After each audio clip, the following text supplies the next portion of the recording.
Hello my dear students, welcome to the YouTube channel of City Heart Public School Barabanki.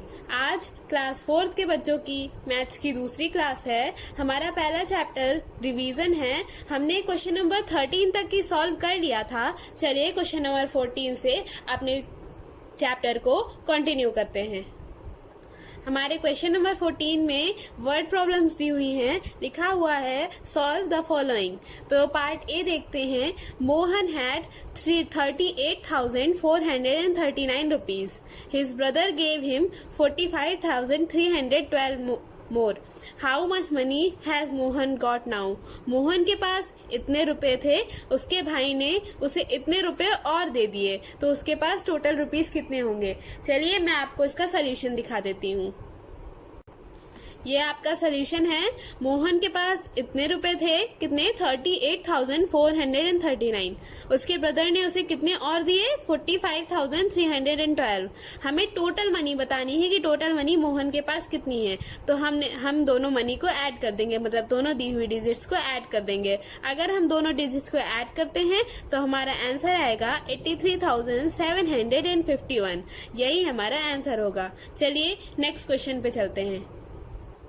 Question number 14 के सारे parts इसी तरह हैं। आपने इस तरह की वर्ड प्रॉब्लम्स अपने प्रीवियस क्लासेस में सॉल्व की हैं, इसलिए आपको आगे की प्रॉब्लम्स खुद ही सॉल्व करनी है। क्वेश्चन नंबर 15 पे आते हैं। इसमें लिखा हुआ है right the following in ascending order. Ascending order, descending order आप लोग अपने क्लासेस में अपने पहले प्रीवियस क्लासेस में पढ़ते आ रहे हो, तो आपको ये पता होगा कि असेंडिंग ऑर्डर में हम छोटे से बड़े की तरफ जाते हैं और डिसेंडिंग ऑर्डर में हम बड़े से छोटे की तरफ आते हैं। तो चलिए मैं आपको पहला बताती हूँ पार्ट। इसमें असेंडिंग ऑर्डर आपको फ्रैक्शंस में दिए हुए हैं। आपने पिछली बार ये किया है तो मैं आपको करके बता देती हूँ। बाकी के 3 पार्ट्स आपको खुद करने हैं। पहला पार्ट में बताती हूँ। ए है, यहाँ पर हमारा डेनोमिनेटर सेम है, न्यूमरेटर चेंज है, उस हिसाब से हम अपना स्टार्ट करते हैं। हमारा सबसे छोटा डिजिट इसमें कौन सा होगा 1/8, उससे बड़ा 3/8, उससे बड़ा 4/8, उससे बड़ा 5/8 एंड सबसे बड़ा हो जाएगा 7/8। तो ऐसे ही आपको आगे के भी ऑर्डर्स को असेंडिंग ऑर्डर में लिखना है। कमिंग टू क्वेश्चन नंबर 16, यहाँ पर हमें दिया गया है right the following in descending order. Descending order में हम क्या करते हैं, हम बड़े से छोटे की तरफ चलते हैं। मतलब हम सबसे बड़ी डिजिट को सबसे पहले और सबसे छोटी डिजिट को सबसे आखिरी में लिखते हैं। तो चलिए पहला पार्ट मैं आपको करा देती हूँ। देखिए यहाँ के ए पार्ट में हम देख सकते हैं कि ऊपर न्यूमरेटर सेम है, डेनोमिनेटर चेंज है। तो चलिए मैं आपको ये पार्ट बताती हूँ। सबसे बड़ा वाला तीसरा वाला होगा। पार्ट ए में हमारा न्यूमरेटर सेम है, डेनोमिनेटर चेंज है, तो हमारा सबसे छोटा डिजिट होगा। पार्ट ए में हमारा न्यूमरेटर सेम है, डेनोमिनेटर चेंज है, तो हमारा सबसे बड़ा डिजिट होगा 19/9। उससे छोटा डिजिट होगा हमारा 19/11। इसके बाद होगा 19/15। इसके बाद होगा 19/23। इसके बाद होगा 19/25। इसी तरह से आपको बाकी पार्ट्स को भी उनके डिसेंडिंग ऑर्डर में लिखना है। Then coming to question number 17, write the given shaded part of the pictures in the form of fraction. तो चलिए मैं आपको ये क्वेश्चन बताती हूँ कि कैसे करना है। जैसे आपको इसमें टोटल एक सर्कल ए पार्ट करते हैं, एक सर्कल दिया हुआ है हमें यहाँ पर, और इसमें टोटल 8 पार्ट्स हैं। मैं आपको काउंट करके बताती हूँ 1 2 3 4 5 6 7 8 पार्ट्स हैं हमारे। और इसमें कितने पार्ट शेडेड हैं 1 2 3 पार्ट शेडेड हैं। तो हम टोटल पार्ट्स को नीचे लिखेंगे डेनोमिनेटर की जगह, और शेडेड पार्ट्स को ऊपर लिखेंगे न्यूमरेटर की जगह। तो ये हमारा हो जाएगा शेडेड पार्ट का फ्रैक्शन। इसी तरह आपको बाकी के पार्ट्स भी करने हैं। स्क्वायर दिया हुआ है, ट्रायंगल दिया हुआ है, इसी तरह आपको BCD पार्ट्स करने हैं। Then coming to question number 18, इसमें आपको फ्रैक्शंस का सम करना है। आपने अपनी पिछली क्लासेस में फ्रैक्शन के बारे में पढ़ा हुआ है। जैसे आपने असेंडिंग ऑर्डर में भी फ्रैक्शन को किया, डिसेंडिंग ऑर्डर में भी फ्रैक्शन को किया, इसी तरह आपको फ्रैक्शंस का सम करना है। तो आपको पता होगा कि जब नीचे डेनोमिनेटर सेम होता है तो ऊपर की डिजिट्स को सिंपली ऐड कर दिया जाता है। जैसे अगर हमें करना है 3/7 प्लस 2/7, तो हमारा 7 नीचे सेम है और ऊपर वाली डिजिट को हमें ऐड कर देना है। 3 + 2 विल बी 5। इसी तरह आपको बाकी के फ्रैक्शंस भी सॉल्व करने हैं। अगर डिजिट चेंज है तो वो भी आपको करना बताया गया है। तो चलिए क्वेश्चन नंबर 19 पे आते हैं हम। सब्सट्रैक्ट द फॉलोइंग, हमें सब्सट्रैक्ट करना है। जैसे हम फ्रैक्शंस का ऐड करते हैं वैसे हमें फ्रैक्शंस का सब्सट्रैक्ट करना है। लिखा हुआ है पहले पार्ट में 4/9 फ्रॉम 7/9, जिससे किससे माइनस करना है, हमें 7/9 से माइनस करना है। और क्या माइनस करना है, 4/9 माइनस करना है। यहाँ भी हम देख सकते हैं हमारा डेनोमिनेटर सेम है। हमारा डेनोमिनेटर क्या है, 9, और न्यूमिनेटर हमारा है 7 और 4। 7 - 4 विल बी 3। तो ये आपका पहले पार्ट का आंसर हो जाएगा। बाकी के पार्ट्स आपको खुद करने हैं। चलिए नेक्स्ट पेज पर आते हैं। ये हमारा नेक्स्ट पेज है। यहाँ पर लिखा हुआ है क्वेश्चन नंबर 20 में, right 4 equivalent fraction of each of the following fractions. तो इक्विवेलेंट फ्रैक्शंस आपने अपने पिछले क्लास में फ्रैक्शन चैप्टर में इक्विवेलेंट फ्रैक्शन के बारे में पढ़ा है। मैं एक एग्जांपल, जैसे पहले पार्ट के एग्जांपल से ही आपको समझाती हूँ। 1/2 के 4 इक्विवेलेंट फ्रैक्शंस लिखने हैं तो आप कैसे लिखोगे, they will be 2/4, 3/6 and 4/8। Equivalent fractions वो होते हैं जिन्हें हम उनके सिंपलेस्ट फॉर्म में लिखें तो वही आए। 1/2 के इक्विवेलेंट फ्रैक्शंस 2/4, 3/6 हो सकते हैं, 4/8, 5/10 भी हो सकता है। ये इसलिए क्योंकि अगर हम इसे सिंपलेस्ट फॉर्म में लिखें तो क्या होगा, 2 1 जा 2 एंड 2 2 जा 4, तो 1/2 आ जाएगा। तो वही चीज आ जाएगी। इसी को इक्विवेलेंट फ्रैक्शंस कहते हैं। बाकी के पार्ट्स आपको खुद इसी तरह करने हैं। Then coming to question number 21, convert the following into hours.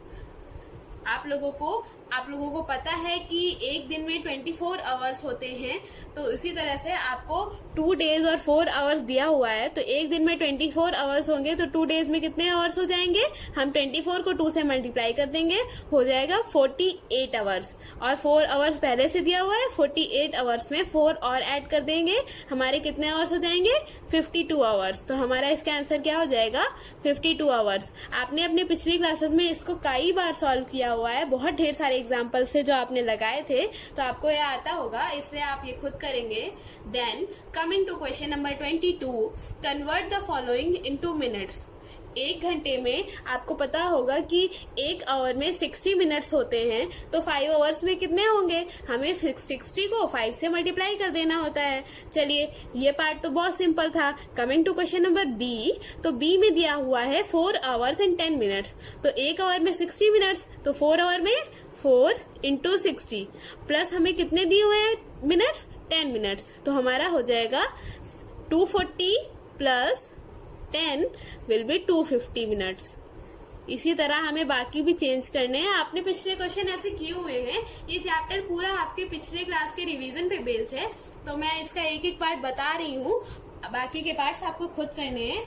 Then coming to question number 23, find the total of the following. Total मतलब हमें ऐड करना है, एडिशन करना है सिर्फ। यहाँ पे रुपी पैसे का एडिशन दिया हुआ है। रुपी पैसे आपने पिछले बार अपना चैप्टर पढ़ा हुआ था करेंसी, उसमें आपने रुपी पैसे का एडिशन किया था, तो आपको ये आता होगा। एक मैं फिर भी करके बताती हूँ। तो देखिए 8 + 0 + 0 will be 8, 8 + 2 will be 10 + 3 will be 13।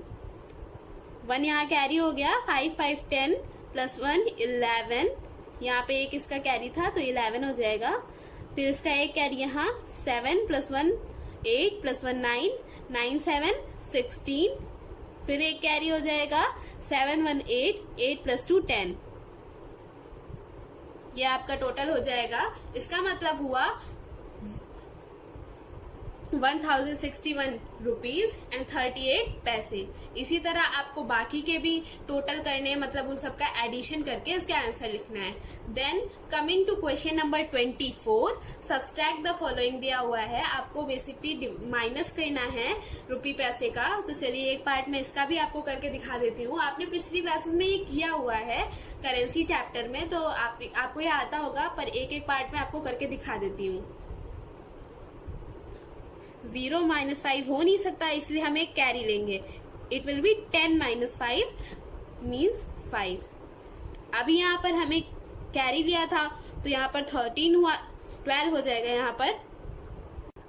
Coming to the question 24, यहाँ पर हमें सब्ट्रैक्ट करना है बेसिकली.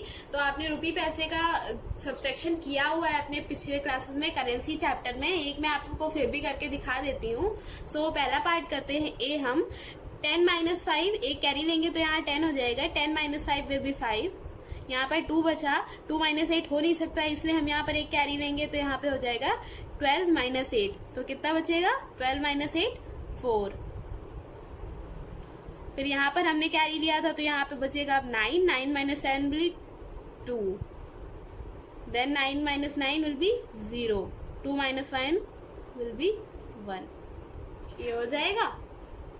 मतलब हमारा आंसर आया है 102 रुपीज 45 पैसे. चलिए coming to question number 25. Question number 25 में भी हमें वर्ड प्रॉब्लम्स दी हुई हैं. सॉल्व द फॉलोइंग लिखा हुआ है. चलिए पहला पार्ट करते हैं. 6 chairs were bought for the principal office for rupees 990 पैसे. What will be the cost of 1 chair. 6 chair इतने की खरीदी गई तो एक चेयर का कॉस्ट पूछा जा रहा है. मैं आपको इसका सोल्यूशन दिखाती हूँ. यहाँ पे देखिए लिखा हुआ है 25 का ए पार्ट है. क्वेश्चन नंबर 25 का ए पार्ट. 6 चेयर्स इतने की खरीदी गई थी तो एक चेयर का कॉस्ट पूछा गया है. तो हमें जितनी अमाउंट हमें दिया हुआ है 990 रुपीज 90 पैसे. तो हमें डिवाइड कर देना है. तो चलिए डिवाइड करते हैं. 6 1 जा 6 विल बी 3. यहाँ से हम लेंगे 9 हो जाएगा 39. 6 6 जा 36. फिर हम माइनस करेंगे तो बचेगा हमारा 3. ये माइनस कर रहे हैं हम तो 3 बचेगा. 0 ऊपर से लेंगे. 6 5 जा 30. 0 हो जाएगा यहाँ पर. आपको पता है जब भी यहाँ डेसिमल लगा होता है तो पैसे वाली अमाउंट उतारने से पहले हम यहाँ डेसिमल लगा लेते हैं. तो इसी तरह मैंने यहाँ पे डेसिमल लगा लिया है. यहाँ पे 9 हम नीचे लेंगे. 6 1 जा 6. 3 बचेगा यहाँ पर. 0 हम नीचे लेंगे तो 0 30 हो जाएगा. 6 5 जा 30. ये हमारा माइनस होके 0 आ जाएगा. तो इतना आ जाएगा हमारा क्वेश्चन आ जाएगा 165 पैसे. 165 रुपीज एंड 15 पैसे. तो इसी तरह एक चेयर का कॉस्ट हो जाएगा हमारा 165 रुपीज एंड 15 पैसे. देन हम अपना अगला क्वेश्चन देखते हैं. 25 क्वेश्चन में हमारे 7 पार्ट है तो मैं इसका एक और पार्ट बता देती हूँ. बी पार्ट बता देती हूँ. चलिए. The cost of a watch is इतना 285 रुपीज 60 पैसे. What will be the cost of 5 such watches. एक घड़ी का दाम इतना है तो 5 घड़ी का रेट कितना होगा. तो चलिए इसका सोल्यूशन दिखाती हूँ मैं आपको. एक घड़ी का कॉस्ट इतना है. 5 का निकालना है तो हमें दी हुई कॉस्ट को 5 से मल्टीप्लाई कर देना होगा. तो चलिए मल्टीप्लाई कर देते हैं हम यहाँ पर. 5 0 0. 5 6 30 0. यहाँ पर हमारा 3 आ जाएगा कैरी में. फिर 5 5 25 प्लस 3 8. तो हमारे 2 आ जाएगा यहाँ कैरी में. 5 8 40 प्लस 2 42. यहाँ पर हमारा आ जाएगा 2 और ऊपर आ जाएगा हमारा 4 कैरी में. 5 2 10 प्लस 4 विल बी 14. तो हमारा पूरा आंसर हो जाएगा. That means the cost of 5 watches will be 1428 rupees and 0 पैसे. कुछ नहीं है तो 0 पैसे. चलिए कमिंग टू अवर पेज. बाकी के वर्ड्स प्रॉब्लम्स आपको खुद करने हैं. Then coming to question number 26. How many sides does a triangle have. एक ट्रायंगल ऐसा होता है, आप लोगों ने ये शेप्स देखे हैं. तो ये ट्रायंगल इसमें कितने साइड्स हैं? 1 2 एंड 3. हमारा आंसर हो जाएगा 3. फिर आते हैं हम क्वेश्चन नंबर बी पर. How many sides does a square have. Square ऐसे जिसकी चारों साइड्स बराबर होती हैं. स्क्वायर में कितनी हो गई है? 4. How many points does a line segment have. एक लाइन हम खींचते हैं तो उसमें कितने पॉइंट होंगे? 2. आंसर हो जाएगा 2. How many faces does a cuboid have. आपने क्यूबॉइड पढ़ा हुआ है. क्यूबॉइड में कितने फेसेस होते हैं? 6. How many faces does a circle have? Circle have a one face. How many bases does a cone have? एक कोन ऐसा होता है और ये इसका बेस होता है. तो कितने बेस है? एक, 1. सो आपका ये चैप्टर और ये एक्सरसाइज खत्म होती है. तो आप इस एक्सरसाइज का लिंक मैं आपको डिस्क्रिप्शन में दे दूंगी, वहां से जाकर आप इसे डाउनलोड कर लीजिएगा पीडीएफ से और पढ़िएगा इसे. सो चैनल को सब्सक्राइब कीजिए, वीडियो को लाइक कीजिए और मोस्ट इम्पोर्टेंट पढ़ते रहिए, घर में रहिए और सेफ रहिए. बाय बाय बच्चों.